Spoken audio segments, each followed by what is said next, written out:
All right, guys, I got a 2021 Chevy Trailblazer. We're gonna do an oil light reset on it. It's pretty easy. You're gonna want to have the vehicle running. So what you're gonna do is you're just gonna go right here to the button, and then go to where it says vehicle. You're gonna go to the right, and then you're gonna scroll down until you see that remaining oil life.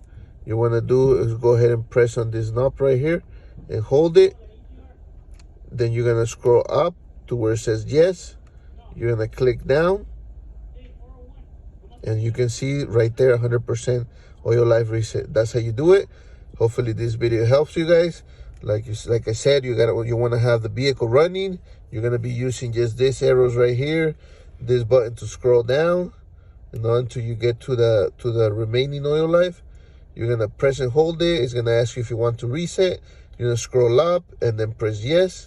And yeah, hopefully this video, guys, helped you guys. If it did, don't forget to follow and like for more. And yeah, we'll catch you guys on the next one.